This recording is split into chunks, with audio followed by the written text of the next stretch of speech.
നമ്മുടെ ഈ ഭൂമിയെ കൺട്രോൾ ചെയ്യുന്നത് ആരാ നിങ്ങൾക്കറിയോ? അതായത് ഈ ഭൂമിയിലുള്ള മനുഷ്യന്മാരെയൊക്കെ കുറച്ച് ആൾക്കാർ കൺട്രോൾ ചെയ്യുന്നുണ്ട്. അവരാണ് തീരുമാനിക്കുന്നത് നമ്മൾ എന്തൊക്കെ ചെയ്യണം, നമ്മൾ എന്തൊക്കെ കഴിക്കണം, നമ്മൾ എന്തൊക്കെ വാങ്ങിക്കണം, നമ്മൾ എപ്പോൾ ഉറങ്ങണം, നമ്മൾ എപ്പോൾ എണീക്കണം, അതുപോലെ തന്നെ നമ്മൾ ലൈഫിൽ എന്തൊക്കെ ഡിസിഷൻസ് എടുക്കണം. അങ്ങനെ കംപ്ലീറ്റ് കാര്യങ്ങളും തീരുമാനിക്കുന്നത് ഇവരാണ്. അതുപോലെ തന്നെ ഈ ലോകത്ത് ഏറ്റവും വാല്യുള്ള വിലയുള്ള ഒരു സാധനമുണ്ട്. അതെന്താണെന്ന് നിങ്ങൾക്കറിയോ? ആക്ച്വലി ഈ ഒരു സാധനം നമ്മളെ കയ്യിലൊക്കെ ഉണ്ട്, പക്ഷെ നമ്മളൊന്നും അറിയുന്നില്ല, നമ്മളതിനൊരു വില കൊടുക്കുന്നില്ല. അതായത് ഏറ്റവും വാല്യൂ എന്ന് വെച്ചാൽ നിങ്ങൾ ചിന്തിക്കുന്നതിനെക്കാട്ടും മുകളിൽ വാല്യൂ ഉള്ളൊരു സാധനമാണ് ഇത്. ഇതിന് ഇത്രയും വാല്യൂ ഉണ്ടെന്ന് അറിഞ്ഞതുകൊണ്ടാണ് ഈ ആൾക്കാരൊക്കെ നമ്മളെ കൺട്രോൾ ചെയ്യുന്നതും നമ്മൾ അറിയാണ്ട് തന്നെ അവർക്കനുസരിച്ച് അവർ തീരുമാനിക്കുന്ന പോലെ നമ്മൾ ജീവിക്കുന്നതും. അതാണ് ആക്ച്വലി നമ്മളൊരു ഗെയിമിൻ്റെ ഉള്ളിലാണ്, പക്ഷെ നമ്മൾ അറിയുന്നില്ല നമ്മൾ ഈ ഗെയിമിലുണ്ടെന്നും നമ്മൾ വേറൊരാൾ തീരുമാനിക്കുന്ന പോലെ നമ്മളിങ്ങനെ ഗെയിം കളിക്കുകയെന്നും നമ്മൾ അറിയുന്നില്ല. നമ്മൾ ഗെയിമിൻ്റെ ഉള്ളിലുള്ള ഒരാളായി മാറിക്കഴിഞ്ഞു. പക്ഷേ നിങ്ങൾ ഈ ഒരു വീഡിയോ അവസാനം വരെ കാണുകയാണെങ്കിൽ എന്താണ് ശരിക്കും ഈ ലോകത്ത് നടക്കുന്നത് എന്നും ആരാണ് നമ്മളെ കൺട്രോൾ ചെയ്യുന്നത് എന്നും അതുപോലെ തന്നെ ഏറ്റവും വാല്യൂ ഉള്ള സാധനം എന്താണെന്നും നിങ്ങൾക്ക് അറിയാൻ പറ്റും. ഈ 3 കാര്യങ്ങൾ അറിഞ്ഞു കഴിഞ്ഞാൽ പിന്നെ നിങ്ങൾക്ക് നാളെ മുതൽ അല്ലെങ്കിൽ ഈ വീഡിയോ കണ്ടു കഴിയുന്നത് മുതൽ നിങ്ങൾ അതിനനുസരിച്ചായിരിക്കും തീരുമാനിക്കുക. എല്ലാ കാര്യങ്ങളും നമുക്ക് കൺട്രോൾ ചെയ്യാം. നമ്മുടെ ഓൺ ഇഷ്ടത്തിനനുസരിച്ച് നമ്മുടെ കൺട്രോളിനനുസരിച്ച് നമുക്ക് ജീവിക്കാൻ പറ്റും. പക്ഷേ നിങ്ങൾ ഈ ഒരു വീഡിയോ അവസാനം വരെ കാണുക, കാരണം വീഡിയോ കുറച്ച് ഡ്യൂറേഷൻ ഉണ്ടാവും, മിസ്സാക്കരുത്.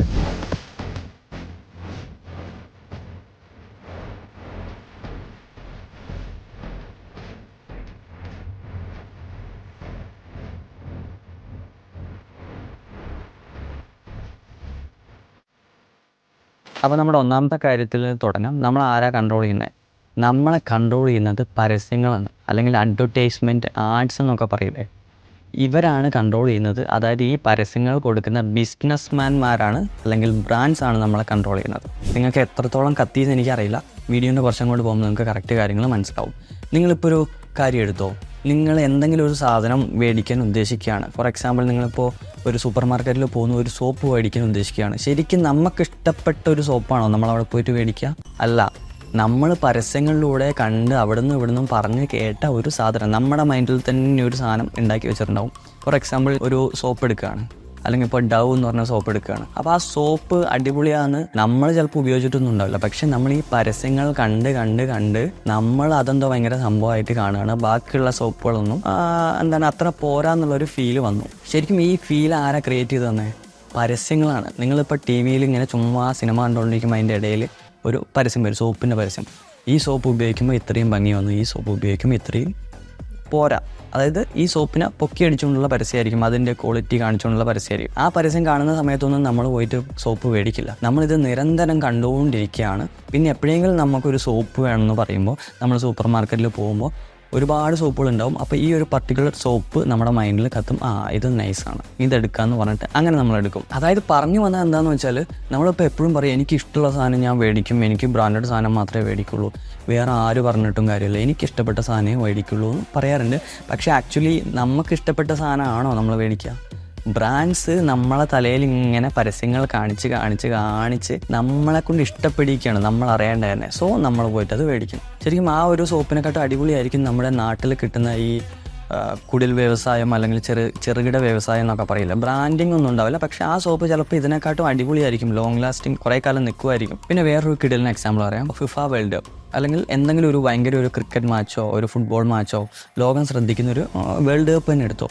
ശരിക്കും ഈ വേൾഡ് കപ്പ് നിങ്ങൾ നോക്കിയാൽ അറിയാം, അവരുടെ ജേഴ്സി മുതൽ അവരുടെ കംപ്ലീറ്റ് കാര്യങ്ങളും പരസ്യങ്ങളായിരിക്കും, ഓരോ ബ്രാൻഡിൻ്റെ പരസ്യങ്ങളായിരിക്കും. ഇപ്പോൾ നിങ്ങൾ മെസ്സിൻ്റെ ജേഴ്സി നോക്കിയോ, റൊണാൾഡോൻ്റെ ജേഴ്സി നോക്കിയോ, ഇവരൊക്കെ ബ്രാൻഡ്സ് ആയിരിക്കും. അഡിഡാസ്, നൈക്കി, പ്യൂമ ഇതുപോലുള്ള ബിഗ് ബ്രാൻഡ്സ് ആയിരിക്കും ഇവരെ സ്പോൺസർ ചെയ്തിട്ടുണ്ടാവും. അതായത് ഈ ലോകകപ്പ് നടക്കാനുള്ള പൈസയൊക്കെ ഈ കമ്പനീസ് ആയിരിക്കും അല്ലെങ്കിൽ ബ്രാൻഡ്സ്, ഈ ബിസിനസ് ഓണേഴ്സ് ആയിരിക്കും കൊടുത്തിട്ടുണ്ടാവുക. ഇപ്പം നിങ്ങൾ ആലോചിച്ച് നോക്ക്, ശരിക്കും പരസ്യങ്ങളല്ലേ ഈ ലോകം നിയന്ത്രിക്കുന്നത്, അല്ലെങ്കിൽ ബ്രാൻഡ്സ് അല്ലേ നമ്മളെ കൺട്രോൾ ചെയ്യുന്നത്? വേറൊരു എക്സാമ്പിൾ കൂടി പറഞ്ഞുതരാം. ഇപ്പം നിങ്ങൾ റൊണാൾഡോനെ എടുത്തോ. റൊണാൾഡോ ഒരു ഇൻസ്റ്റഗ്രാമിൽ ഒരു പോസ്റ്റ് ഇട്ടാൽ, ഫിഗർ പറയുന്നതാണ്, കറക്റ്റ് ഒന്നല്ല, ഒരു 100 കോടി 150 കോടിയൊക്കെ വേണം എന്ന് നിങ്ങൾ എവിടെയെങ്കിലുമൊക്കെ വായിച്ച് കേട്ടിട്ടുണ്ടാവും. ശരിക്കും ഇൻസ്റ്റഗ്രാമിൽ റൊണാൾഡോ ഒരു പോസ്റ്റ് ഇടുമ്പോൾ ആരാണ് ഈ പൈസ കൊടുക്കുന്നത്? ഇൻസ്റ്റഗ്രാം അല്ല കൊടുക്കുന്നത്, ആ ഒരു ബ്രാൻഡാണ് കൊടുക്കുന്നത്. ഫോർ എക്സാമ്പിൾ ഇപ്പോൾ അഡിഡാസിൻ്റെ ഒരു ടീഷർട്ട് ഇട്ടിട്ട് റൊണാൾഡോ ഒരു ഫോട്ടോ ഇട്ടു. അപ്പോൾ അഡിഡാസ് ബ്രാൻഡാണ് പറയുന്നത് ഈ ഒരു ടീഷർട്ടോ അല്ലെങ്കിൽ ഷൂ ഇട്ടിട്ടൊരു പോസ്റ്റ് ചെയ്തോ ഇത്ര ലക്ഷം രൂപ അല്ലെങ്കിൽ ഇത്ര കോടി രൂപ തരാം. ഇൻസ്റ്റഗ്രാം ഒരിക്കലും കൊടുക്കുന്നില്ല. അപ്പോൾ ശരിക്കും ഈ റൊണാൾഡോനെ വരെ കൺട്രോൾ ചെയ്യുന്നത് ആരാ? ബ്രാൻഡ്സാണ്. വേറൊരു കിടലിന് എക്സാമ്പിൾ പറഞ്ഞുതരാം. നിങ്ങളിപ്പോൾ ഞാനിപ്പോൾ യൂട്യൂബിൽ വീഡിയോ ഇടുന്നു, നിങ്ങൾ എൻ്റെ വീഡിയോ കാണുന്നു, നിങ്ങൾ മറ്റുള്ള ആൾക്കാരുടെ ഒക്കെ വീഡിയോ കാണുന്നു. വീഡിയോൻ്റെ തുടക്കത്തിൽ പരസ്യങ്ങളുണ്ടാവും. അപ്പോൾ നിങ്ങൾ പരസ്യങ്ങൾ പൊതുവേ നമുക്ക് ഇഷ്ടമല്ല, നമ്മൾ വേഗം സ്കിപ്പ് അടിച്ചു വിടും. നിങ്ങൾ ഇങ്ങനെ ഒന്ന് ചിന്തിച്ച് നോക്ക്, ശരിക്കും ഈ യൂട്യൂബ് എന്ന് പറയുന്നത് എത്ര കിടലനായിട്ടുള്ളൊരു പരിപാടിയാണ്. നമുക്ക് എന്ത് വേണമെങ്കിലും സെർച്ച് ചെയ്യാം, നമുക്ക് എന്ത് കാര്യങ്ങളും കിട്ടും, നമുക്ക് എന്ത് ഇൻഫർമേഷനും കിട്ടും, നമുക്ക് പഠിക്കാം.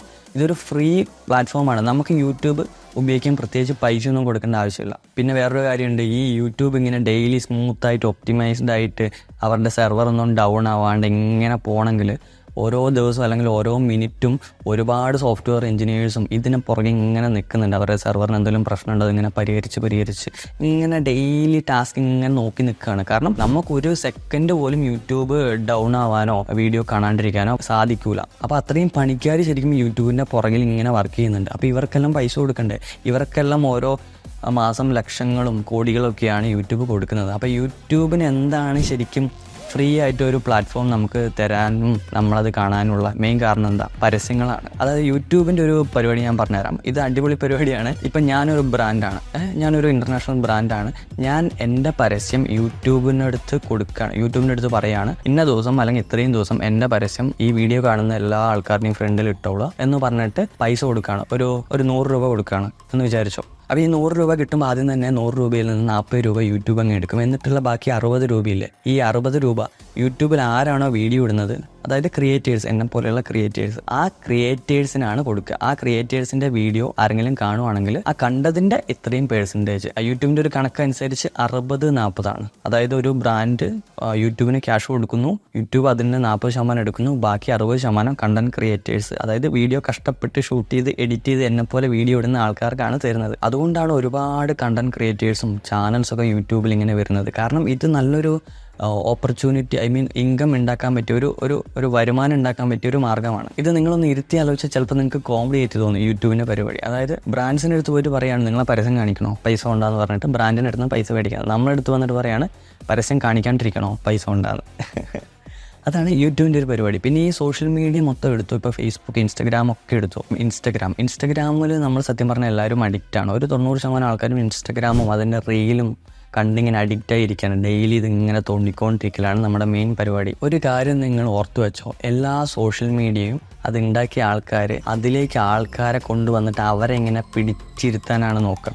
ഒരു സെക്കൻഡ് പോലും നമ്മൾ ഇൻസ്റ്റഗ്രാമിൽ നിന്നോ ഫേസ്ബുക്കിൽ നിന്നോ യൂട്യൂബിൽ നിന്നോ ഇറങ്ങി പോകരുത് എന്നുള്ള രീതിയിൽ നമുക്ക് വേണ്ട കാര്യങ്ങൾ ഇങ്ങനെ നമുക്ക് ഇഷ്ടപ്പെട്ട കാര്യങ്ങൾ പിന്നെ ഇങ്ങനെ കാണിച്ചുകൊണ്ടേയിരിക്കും. അതെന്തിനാണ് കാണിക്കുന്നത്? കാരണം അവരുടെ പ്ലാറ്റ്ഫോമിൽ നമ്മൾ ഫുൾ ടൈം വേണം. എന്നാൽ മാത്രമേ ബ്രാൻഡ്സ് പരസ്യം കൊടുക്കുമ്പോൾ ഈ പരസ്യം ഈ ആളുകളെയൊക്കെ, അതായത് നമ്മളെപ്പോലുള്ള ആൾക്കാരെയൊക്കെ കാണിക്കാൻ പറ്റുള്ളൂ. ഇപ്പോൾ നിങ്ങൾ ആലോചിച്ച് നോക്കുക, ശരിക്കും ഫേസ്ബുക്കും ഇൻസ്റ്റഗ്രാമൊക്കെ ഒരു പ്ലാറ്റ്ഫോം ഉണ്ടാക്കി വെച്ചേക്കുവാണ്. നമ്മൾ അട്രാക്ട് ചെയ്യാൻ പറ്റിയ ഒരു പ്ലാറ്റ്ഫോം ഉണ്ടാക്കി വെച്ചേക്കുവാണ്. പിന്നെ ഒരു ഓഫ്ലൈൻ എക്സാമ്പിൾ പറഞ്ഞുതരാം. നമ്മളിപ്പോൾ ഒരു കാർ എടുത്ത് ഇങ്ങനെ പോവുകയാണ്, അല്ലെങ്കിൽ ഒരു ബൈക്ക് എടുത്ത് ഇങ്ങനെ നിങ്ങളെ വീട്ടിൽ നിന്ന് ചുമ്മാ നിങ്ങൾ ബൈക്ക് എടുത്ത് ടൗൺ വരെ പോയിക്കോ. ടൗൺ വരെ പോകുമ്പോൾ എത്ര ഫ്ലെക്സ് ബോർഡുകൾ നിങ്ങൾ കാണും. എവിടെ തിരിഞ്ഞാലും പരസ്യങ്ങൾ, ചെറുതും വലുതുമായിട്ടുള്ള പരസ്യങ്ങൾ. നിങ്ങൾ എപ്പോഴെങ്കിലും ശ്രദ്ധിച്ചിട്ടുണ്ടോ ഒരു ഭയങ്കര വലിയ ഫ്ലെക്സ് ബോർഡ്? ഒരു എക്സാമ്പിൾ പറയാം, ഗോൾഡിൻ്റെ ഏതെങ്കിലും ഒരു ജ്വല്ലറീൻ്റെ പരസ്യം. നിങ്ങൾ തന്നെ വിചാരിച്ചിട്ടുണ്ട് എന്തിനാണ് ഇപ്പോൾ ഈ ജ്വല്ലറീൻ്റെ ബോർഡ് ഇവിടെ വെച്ചിട്ടുള്ളത്? ഈ ബോർഡ് വെക്കാൻ എത്ര പൈസ കമ്പനി മുടക്കിയിട്ടുണ്ടാവും? മന്ത്ലി ആയിരിക്കും പേയ്മെൻറ്റ് ഈ ഒരു ഫ്ലെക്സ് ഒക്കെ വെക്കാൻ വേണ്ടിയിട്ട്. കാരണം ഞാൻ എന്തായാലും സ്വർണം ഇപ്പോൾ മേടിക്കാൻ പോകുന്നില്ല. ഈ ബോർഡ് കണ്ടുകൊണ്ട് ആരും സ്വർണ്ണമൊന്നും നമ്മൾ തന്നെ മേടിക്കാൻ പ്ലാനേ ഉണ്ടാവില്ല. പിന്നെ എന്തിനായിരിക്കും പിന്നെയും ഈ ബ്രാൻഡ്സ് പരസ്യങ്ങൾ ഇങ്ങനെ നമ്മളെ കാണിച്ചുകൊണ്ടേയിരിക്കുന്നത്? അത് ഓഫ്ലൈനായിട്ടും. ഇപ്പോൾ മൊബൈൽ ഫോൺ തുറന്നാൽ ആ ജ്വല്ലറീൻ്റെ പരസ്യമായിരിക്കും, നമ്മൾ ഓഫ്ലൈനായിട്ട് എങ്ങോട്ടേലും പോകുമ്പോഴും ആ ജ്വല്ലറീൻ്റെ പരസ്യമായിരിക്കും. എന്തിനാണത്? നമ്മൾ ആ ബോർഡോ അല്ലെങ്കിൽ ആ പരസ്യമോ കണ്ടുകൊണ്ടോ ഇന്നോ നാളെ അല്ലെങ്കിൽ അടുത്ത മാസം ഒന്നും പോയിട്ട് ഗോൾഡ് മേടിക്കില്ല. പക്ഷേ ഇതിൽ ചെറിയൊരു ട്വിസ്റ്റ് ഉണ്ട്. അതായത് നമ്മൾ ഈ ബ്രാൻഡിൻ്റെ ഈ ജ്വല്ലറീൻ്റെ പരസ്യം എപ്പോഴും കാണും, അവിടുന്ന് ഇവിടുന്നും ഫോണിൽ നോക്കുമ്പോൾ ഫോണിലും പരസ്യം. പക്ഷേ നമ്മൾ ഫോർ എക്സാമ്പിൾ നമ്മുടെ ഒരു കല്യാണമാണ്, അല്ലെങ്കിൽ നമ്മുടെ വീട്ടിൽ ആരുടെയെങ്കിലും ഒരു കല്യാണമാണ്. അപ്പോൾ സ്വർണ്ണം എടുക്കണമല്ലോ. ചിലപ്പോൾ അത് 3 വർഷം കഴിയുമ്പോൾ ആയിരിക്കും, 5 വർഷം കഴിയുമ്പോൾ ആയിരിക്കും. അപ്പോൾ ആ സ്വർണ്ണം എടുക്കുന്ന സമയത്ത് നമുക്ക് ഈ ഒരു ഏതെങ്കിലും ജ്വല്ലറിയിൽ പോകണമല്ലോ. ആ ജ്വല്ലറിയിൽ പോകുന്ന തീരുമാനം നമ്മൾ എടുക്കുമ്പോൾ നമ്മൾ മൈൻഡിൽ പെട്ടെന്ന് വരിക, ഇന്ന ജ്വല്ലറി സെറ്റാണ്, ഇന്ന ജ്വല്ലറി പോവാം. അപ്പോൾ അത് നമ്മളെ കൊണ്ട് ആ തീരുമാനം എടുപ്പിച്ച് തരാം. സത്യം പറഞ്ഞാൽ ആ ബ്രാൻഡ്സ് അല്ലേ, ആ ബ്രാൻഡ്സ് പിന്നെയും നമ്മളെ പരസ്യം കാണിച്ച് നമ്മളെ അതിനോട്ട് അടുപ്പിച്ചു എന്ന് വേണമെങ്കിൽ പറയാം. നമ്മുടെ ബ്രെയിനിന് ഒരു പ്രശ്നമുണ്ട്, പ്രശ്നമല്ല നല്ലതാണ്. അതായത് നമ്മളൊരു സാധനം പിന്നെയും ഇങ്ങനെ കണ്ടുകൊണ്ടിരുന്നാൽ, എപ്പോഴും കണ്ടുകൊണ്ടിരുന്നാൽ നമുക്ക് അതിനോട് ഭയങ്കര അട്രാക്ഷൻ, ഭയങ്കര ഇഷ്ടം തോന്നും. അതിൻ്റെ സിമ്പിൾ എക്സാമ്പിൾ ആണ്, നമ്മളിപ്പോൾ ഒരാളുടെ കൂടെ ഇങ്ങനെ ഡെയിലി നടക്കുകയാണ്, ഡെയിലി അവൻ്റെ കൂടെ ഇങ്ങനെ ഇടപെടുകയാണ്. അപ്പോൾ ഓട്ടോമാറ്റിക്കലായിട്ട് നമ്മൾ അറിയാണ്ട് തന്നെ അവനോടൊരു ഇഷ്ടം തോന്നും. അതാണ് ഈ ഒരു പ്രേമം അല്ലെങ്കിൽ ഫ്രണ്ട്ഷിപ്പ്, ഈ സാധനമൊക്കെ വരുന്നത് ഇതാണ്. സോ ഈ ഒരു ഹ്യൂമൻ ബ്രെയിനിൻ്റെ സൈക്കോളജി വെച്ചിട്ടാണ് ബ്രാൻഡ്സ് കളിക്കുന്നത്. ബ്രാൻഡ്സ് എപ്പോഴും അവരുടെ പരസ്യം നമ്മളിങ്ങനെ ഏത് സമയത്തും കാണിച്ചുകൊണ്ടേയിരിക്കും. അപ്പോൾ അവരുടെ ഒരു പ്രൊഡക്റ്റോ സർവീസോ മേടിക്കേണ്ട ഒരു സമയം വരുമ്പോൾ നമ്മുടെ ബ്രെയിൻ പറയും ഓക്കെ ഇന്ന സാധനം മേടിച്ചാൽ മതി, അല്ലെങ്കിൽ ഇന്ന സ്ഥലത്ത് പോയാൽ മതി. അതിൻ്റെ എക്സാമ്പിളാണ് നമ്മളിപ്പോൾ ഒരു ഷൂ മേടിക്കാൻ പോകണം. എല്ലാവരും വിചാരിക്കും ഓക്കെ അഡിഡാസിൻ്റെ ഷൂ മേടിക്കാം, നൈക്കിൻ്റെ ഷൂ മേടിക്കാം, പ്യൂമേൻ്റെ ഷൂ മേടിക്കാം, അല്ലെങ്കിൽ ഇന്ന ബ്രാൻഡിൻ്റെ ഫോൺ മേടിക്കാം എന്നൊക്കെ തീരുമാനിക്കുന്നത് നമ്മൾ പണ്ടെപ്പോഴോ കണ്ടുവരുന്ന പരസ്യങ്ങളുടെ അടിസ്ഥാനത്തിലാണ്. അല്ലെങ്കിൽ ഇപ്പോൾ ഹോർലിക്സ്, ബൂസ്റ്റ് ഇതൊക്കെ നോക്കിയോ, ഇത് പണ്ട് മുതലേ നമ്മൾ ടി വിയിൽ ഇങ്ങനെ കാണുന്ന പരസ്യം. ഹോർലിക്സ് കുടിച്ചാൽ പെട്ടെന്ന് വലുതാവും, സ്ട്രോങ് ആവും എന്നൊക്കെ പറയും. ശരിക്കും അതൊക്കെ പക്ക അഡ്വർടൈസ്മെൻറ്റ് മാത്രമാണ്. നിങ്ങൾ പക്ഷേ ഏതെങ്കിലും ഒരു സമയത്ത് സൂപ്പർ മാർക്കറ്റിൽ പോയിട്ട് ഇങ്ങനെ നോക്കുമ്പോൾ ഓക്കെ ഹോർലിക്സ് നൈസ്, ഇത് മേടിക്കാമെന്ന് പറയും. അപ്പോൾ ശരിക്കും നമ്മൾ മേടിക്കേണ്ട സാധനവും നമ്മൾ എന്ത് കഴിക്കണം, നമ്മളെപ്പോൾ ഉറങ്ങണം, നമ്മൾ ഉറങ്ങുന്നതിൻ്റെ ബേസ് ഈ സോഷ്യൽ മീഡിയയാണ്. സോഷ്യൽ മീഡിയയാണ് നമ്മളെപ്പോൾ ഉറങ്ങണം, നമ്മളെപ്പോൾ എണീക്കണം എന്നൊക്കെ ഒരു പരിധി വരെ തീരുമാനിക്കുന്നത്. അതുപോലെ തന്നെ നമ്മുടെ ഇമോഷൻസ് എല്ലാം കൺട്രോൾ ചെയ്യുന്നത് സത്യം പറഞ്ഞാൽ പരസ്യങ്ങളും ഈ പരസ്യം കൊടുക്കുന്ന ബ്രാൻഡ്സുമാണ്. ഇനി രണ്ടാമത്തെ കാര്യത്തിലേക്ക് അടക്കാം. ഈ ലോകത്ത് ഏറ്റവും കൂടുതൽ വാല്യൂ ഉള്ള സാധനം എന്താണെന്ന് നിങ്ങൾക്കറിയോ? അത് സ്വർണ്ണമോ പണമോ ഡയമണ്ടോ അസറ്റോ ഒന്നുമല്ല, അത് ഡാറ്റയാണ്, നമ്മുടെ പേഴ്സണൽ ഡാറ്റയാണ്. ഞാനൊരു കിടലൻ എക്സാമ്പിൾ പറഞ്ഞുതരാം. നിങ്ങളിപ്പോൾ ഇൻസ്റ്റഗ്രാമിൽ ഒരു അക്കൗണ്ട് തുടങ്ങി, അല്ലെങ്കിൽ ഫേസ്ബുക്കിൽ ഒരു അക്കൗണ്ട് തുടങ്ങി, നിങ്ങളെ ഡേറ്റ് ഓഫ് ബർത്ത്, നിങ്ങളുടെ സ്ഥലം, നിങ്ങളുടെ പ്ലേസ്, നിങ്ങൾ എങ്ങോട്ടൊക്കെ പോകുന്നു, നിങ്ങൾ എന്തൊക്കെ ചെയ്യുന്നു, നിങ്ങൾ എന്തൊക്കെ സെർച്ച് ചെയ്യുന്നു, നിങ്ങൾ ഏതൊക്കെ വീഡിയോസ് കാണുന്നു, ഏതൊക്കെ ഫോട്ടോയ്ക്ക് ലൈക്ക് അടിക്കുന്നു, എന്തൊക്കെ ഷെയർ ചെയ്യുന്നു, എന്തൊക്കെ സേവ് ചെയ്യുന്നു, എന്തിനൊക്കെ കമൻറ്റ് ചെയ്യുന്നു എന്നുള്ള കംപ്ലീറ്റ് കാര്യങ്ങളും നിങ്ങൾ ഉപയോഗിക്കുന്ന ആ പ്ലാറ്റ്ഫോമിനറിയാം. ഇൻസ്റ്റഗ്രാമിനറിയാം, അതുപോലെ തന്നെ ഫേസ്ബുക്കിനറിയാം, നിങ്ങളുടെ ഫോണിനറിയാം. നിങ്ങളിപ്പോൾ ഏത് മൊബൈൽ ഫോൺ മേടിച്ചാലും അതിൽ അവർ ആദ്യമായിട്ട് ഫോൺ ഓൺ ആക്കുമ്പോൾ പറയുന്നുണ്ട് നിങ്ങളുടെ ഡാറ്റാസ്, നിങ്ങളുടെ സെർച്ച് ചെയ്യുന്നു, അങ്ങനെ നിങ്ങളുടെ കംപ്ലീറ്റ് ഡാറ്റാസ്, നിങ്ങളുടെ ലൊക്കേഷനൊക്കെ ഞങ്ങൾ എടുക്കും എന്ന് പറഞ്ഞിട്ട് ഒരു എഗ്രി സാധനം കാണുന്നുണ്ട്. ഏത് ഫോൺ മേടിക്കുമ്പോൾ ആ ഒരു എഗ്രി ചെയ്താൽ മാത്രമേ നമുക്ക് ഫോൺ ഉപയോഗിക്കാൻ പറ്റുള്ളൂ. ഇപ്പം നിങ്ങൾ ഏതെങ്കിലും ഒരു ആപ്പ് നിങ്ങളുടെ ഫോണിൽ ഇൻസ്റ്റാൾ ചെയ്യുകയാണ്, നിങ്ങളെടുത്ത് ഒരുവിധം പെർമിഷൻസ് മൊത്തം ചോദിക്കും. ഈവൻ നിങ്ങളുടെ ക്യാമറ പെർമിഷൻ, നിങ്ങളുടെ ലൊക്കേഷൻ, നിങ്ങളുടെ സെർച്ച് ഹിസ്റ്ററി, അങ്ങനെ കംപ്ലീറ്റ് കാര്യവും ചോദിക്കും. അപ്പോൾ നിങ്ങൾ വിചാരിക്കും എൻ്റെ ഇപ്പോൾ ഡേറ്റ് ഓഫ് ബർത്ത് അറിഞ്ഞിട്ട് ഇപ്പോൾ ഇവർക്ക് എന്താ കാര്യം, എൻ്റെ ഇപ്പോൾ ലൊക്കേഷൻ അറിഞ്ഞിട്ട് ഇവർക്ക് എന്താ കാര്യം, ഞാനിപ്പോൾ സെർച്ച് ചെയ്യുന്നുണ്ടല്ലോ ഇതിപ്പോൾ എന്താ സംഭവം, എൻ്റെ ഫോൺ ഇപ്പോൾ ഹാക്ക് ചെയ്ത് പോയാൽ എന്താ പ്രശ്നം എന്ന് നിങ്ങൾ വിചാരിക്കും. ശരിക്കും നിങ്ങളുടെ ആ ഡാറ്റ എന്ന് പറയുന്നത് നിങ്ങളെ ഫുൾ കൺട്രോൾ ചെയ്യാൻ പറ്റുന്ന ഒരു സാധനമാണ്. നിങ്ങളുടെ ഡേറ്റ് ഓഫ് ബർത്ത് അറിഞ്ഞു, നിങ്ങളുടെ ഇൻട്രസ്റ്റ് അറിഞ്ഞു, നിങ്ങളുടെ ലൊക്കേഷൻ അറിഞ്ഞു, നിങ്ങൾ എങ്ങോട്ടൊക്കെ പോകുന്നു എന്ന് അറിഞ്ഞു, നിങ്ങൾക്ക് എന്താണ് ഇഷ്ടം, നിങ്ങൾക്ക് എന്താണ് താല്പര്യം, നിങ്ങൾക്ക് ഏതൊക്കെ സാധനങ്ങളോടാണ് ഇൻട്രസ്റ്റ് എന്നുള്ള, അതായത് നിങ്ങളുടെ കംപ്ലീറ്റ് ഡാറ്റ അറിഞ്ഞു. പിന്നെ പുതിയ ടെക്നോളജി അനുസരിച്ച് കുറേ ലീക്സും ഇൻഫർമേഷനും ഒക്കെ വരുന്നത് നമ്മുടെ ഫോൺ തന്നെ നമ്മളെ സൈലൻ്റ് ആയിട്ട് നമ്മൾ എന്ത് സംസാരിക്കുന്നു എന്ന് നിരീക്ഷിക്കുന്നുണ്ട്, കേൾക്കുന്നുണ്ട് എന്ന് പറയുന്നുണ്ട്. പക്ഷേ ഇത് കംപ്ലീറ്റ്ലി തെളിഞ്ഞിട്ടൊന്നുമില്ല, കമ്പനികൾ ഇത് പക്ക സമ്മതിച്ചിട്ടൊന്നുമില്ല. എന്തൊക്കെയായാലും നമ്മുടെ ഫോൺ അല്ലെങ്കിൽ നമ്മൾ ഉപയോഗിക്കുന്ന ഇൻസ്റ്റഗ്രാം, നമ്മുടെ സോഷ്യൽ മീഡിയ, നമ്മൾ ഇൻസ്റ്റാൾ ചെയ്യുന്ന ആപ്ലിക്കേഷൻസ്, ഇവർക്കെല്ലാം നമ്മുടെ കംപ്ലീറ്റ് പേഴ്സണൽ ഡാറ്റയും കിട്ടും. അപ്പോൾ ഈ നമ്മുടെ ഈ ഡാറ്റയില്ലേ, ഈ ഡാറ്റ വെച്ചിട്ടാണ് ഈ വലിയ വലിയ ബ്രാൻഡ്സ്, വലിയ വലിയ കമ്പനികൾ പൈസ ഉണ്ടാക്കുന്നത്. ഈ ഡാറ്റ ആരാ കൊടുക്കുന്നത്? നമ്മൾ ഉപയോഗിക്കുന്ന സോഷ്യൽ മീഡിയ, അതായത് ഇൻസ്റ്റഗ്രാം, ഫേസ്ബുക്ക്, യൂട്യൂബ്, നമ്മുടെ മൊബൈൽ ഫോൺ, നമ്മൾ ഇൻസ്റ്റാൾ ചെയ്യുന്ന ആപ്സ്, ഇവരെല്ലാം നമ്മുടെ പേഴ്സണൽ ഡാറ്റ ഈ ബ്രാൻഡ്സിന് ഇങ്ങനെ കൊടുത്തുകൊണ്ടിരിക്കുകയാണ്. ആ ഡാറ്റ അവർക്ക് കിട്ടുമ്പോൾ അതിനുള്ള പ്രതിഫലമായിട്ടാണ് ഈ ഫേസ്ബുക്കിനും ഇൻസ്റ്റാഗ്രാമിനും ഇവർക്കെല്ലാം പൈസ കിട്ടുന്നത്. അതാണ് ഞാൻ പറഞ്ഞത്, ആക്ച്വലി ഈ ലോകം റൂൾ ചെയ്യുന്നത് പരസ്യങ്ങളാണ്, ബ്രാൻഡ്സാണ്. ഇനി എൻ്റെ ഒരു പേഴ്സണൽ എക്സ്പീരിയൻസ് ഞാൻ ഷെയർ ചെയ്യാം. അതായത് ഞാൻ ഒരു 4-5 വർഷമായി ഡിജിറ്റൽ മാർക്കറ്റിംഗ് ചെയ്യുന്നു. അതായത് ഫേസ്ബുക്കിലും ഗൂഗിൾ ആഡ്സ്, ഇൻസ്റ്റാഗ്രാം ഇതിലൊക്കെ പരസ്യം ചെയ്യലാണ് എൻ്റെ ഓൺ കമ്പനിക്ക് വേണ്ടിയിട്ടും പുറത്തുള്ള കമ്പനിക്ക് വേണ്ടിയിട്ടും. ഞാൻ ഫേസ്ബുക്കിന് മാത്രം ഒരു 4 വർഷം കൊണ്ട് ഒരു 6 കോടി രൂപ മുടക്കിയിട്ടുണ്ടാവും. ഇത് തള്ളല്ല, റിയലാണ്, ചുമ്മാ തള്ളി വിടുന്നതല്ല. ഈ ഒരു എൻ്റെ അടുത്ത് അതിൻ്റെ ഡാറ്റ ഉണ്ട്. നിങ്ങൾക്ക് ആർക്കെങ്കിലും ആ ഡാറ്റ വേണമെങ്കിൽ എന്നെ കോൺടാക്ട് ചെയ്താൽ മതി. അതായത് ഈ ഒരു 4 വർഷം കൊണ്ട് ഒരു ഏകദേശം 6 കോടി രൂപ ഞാൻ മുടക്കിയിട്ടുണ്ട്. ഞാൻ എന്തിനാണ് മുടക്കിയത്? എൻ്റെ സർവീസിനെ അല്ലെങ്കിൽ ഞങ്ങളുടെ സർവീസിന് അല്ലെങ്കിൽ പ്രൊഡക്റ്റിനെയോ ഞങ്ങൾക്ക് ഇഷ്ടപ്പെട്ട ഞങ്ങളുടെ ഓഡിയൻസിനെ കാണിക്കണം. അതിന് ഞങ്ങൾ ഫേസ്ബുക്കിന് പൈസ കൊടുക്കുകയാണ്. ഫേസ്ബുക്കിന് പൈസ കൊടുക്കുമ്പോൾ ഫേസ്ബുക്ക് അത്തരത്തിലുള്ള ആൾക്കാരെ മാത്രം നമ്മുടെ ആഡ് കാണിക്കുന്നു. അവർക്ക് നമ്മുടെ പ്രൊഡക്റ്റോ സർവീസോ ഇഷ്ടമായാൽ നമ്മുടെ അടുത്ത് വരുന്നു. സോ ഫേസ്ബുക്ക് എന്തുകൊണ്ടാണ് കളിക്കുന്നത്?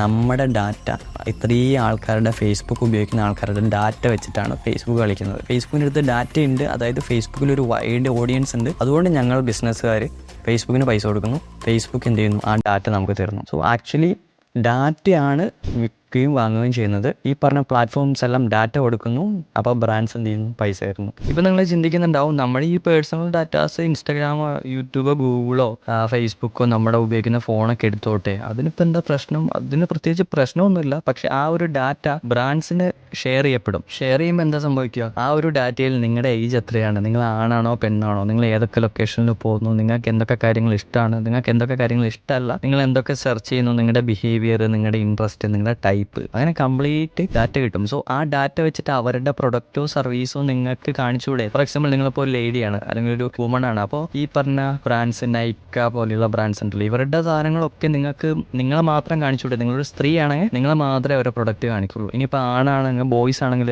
ആണുങ്ങളുടെ ഷൂ മാത്രം കാണിക്കാം. ഇനിയിപ്പോൾ നിങ്ങളുടെ ഏജ് വെച്ചിട്ട് നിങ്ങൾക്ക് എത്ര പരസ്യങ്ങൾ കാണിക്കാൻ പറ്റും, ഓരോ ഏജിലുള്ള ടൈപ്പ് സാധനങ്ങൾ, അതുപോലെ തന്നെ നിങ്ങളുടെ ഇൻട്രസ്റ്റ്, നിങ്ങളുടെ സെർച്ച് ചെയ്യുന്ന സാധനങ്ങൾ, അങ്ങനെ നിങ്ങളെ ഡാറ്റ വെച്ചിട്ട് ബ്രാൻഡ്സിന് അതിനനുസരിച്ചുള്ള പരസ്യങ്ങൾ, നിങ്ങൾക്ക് ആവശ്യമുള്ള പരസ്യങ്ങൾ കാണിക്കും നിങ്ങളെ. അപ്പോൾ നിങ്ങൾക്ക് അതിൽ നിന്നും ആവശ്യമായിട്ട് തോന്നുവാണെങ്കിൽ മേടിക്കും. സോ ബേസിക്കലി ഇവിടെ ഒരു 2 ടൈപ്പ് ആൾക്കാരാണുള്ളത്, സെല്ലേഴ്സും ബയേഴ്സും. സാധനങ്ങളോ സർവീസോ വിൽക്കുന്നവരും ആ സാധനമോ സർവീസോ വാങ്ങുന്നവരും, ഈ 2 ടൈപ്പ് ആൾക്കാർ ഈ ലോകത്തുള്ളൂ. സെല്ലേഴ്സ് ഇവരാണ്, ബയേഴ്സും നമ്മളാണ്. ഇപ്പം നിങ്ങൾക്ക് ഏകദേശം ഒരു ഐഡിയ കിട്ടിയിട്ടുണ്ടാവുമെന്ന് വിചാരിക്കുന്നു. ആക്ച്വലി നമ്മുടെ ലൈഫ് അല്ലെങ്കിൽ നമ്മുടെ സ്വഭാവം, നമ്മൾ എന്തൊക്കെ വാങ്ങിക്കുന്നു, നമ്മൾ എന്തൊക്കെ മേടിക്കണം, അല്ലെങ്കിൽ നമ്മൾ എന്തൊക്കെ കഴിക്കണം, നമ്മൾ എന്തൊക്കെ തീരുമാനങ്ങൾ എടുക്കണം എന്നുള്ള കംപ്ലീറ്റ് കാര്യങ്ങളും കൺട്രോൾ ചെയ്യുന്നത് പരസ്യങ്ങളാണ്. നമ്മുടെ ഇമോഷനെ വെച്ചിട്ടാണ് ഈ പരസ്യങ്ങൾ കളിക്കുന്നത്. ഇമോഷനെ മാത്രമല്ല, നമ്മുടെ ഡാറ്റ പ്ലസ് നമ്മുടെ ഇമോഷൻ, നമ്മുടെ സൈക്കോളജി, ഈ സാധനം വെച്ചിട്ടാണ്, ഹ്യൂമൻ സൈക്കോളജി വെച്ചിട്ടാണ് നമ്മളെ മാനിപ്പുലേറ്റ് ചെയ്യുന്നതും, നമ്മളെ ഇന്ന കാര്യങ്ങൾ നമ്മളറിയാണ്ട് തന്നെ തീരുമാനം എടുപ്പിക്കുകയാണ്. വീഡിയോ ഇഷ്ടമായിട്ടുണ്ടെങ്കിൽ ലൈക്ക് ചെയ്യുക, നിങ്ങളുടെ അഭിപ്രായങ്ങൾ കമൻറ്റ് ചെയ്യുക, കാരണം അത് ഭയങ്കര വാല്യുബിളാണ്. എനിക്കും കുറേ കാര്യങ്ങൾ പഠിക്കാൻ പറ്റും, ബാക്കിയുള്ളവർക്കും വീഡിയോ കാണുന്ന ആൾക്കാർക്കും അത് ഹെൽപ്ഫുൾ ആയിരിക്കും. ഇതുപോലുള്ള പൊളി വീഡിയോസ് വേണമെങ്കിൽ എൻ്റെ ചാനൽ സബ്സ്ക്രൈബ് ചെയ്യാൻ മറക്കണ്ട, വീഡിയോ ഷെയർ ചെയ്തോളൂ. So by.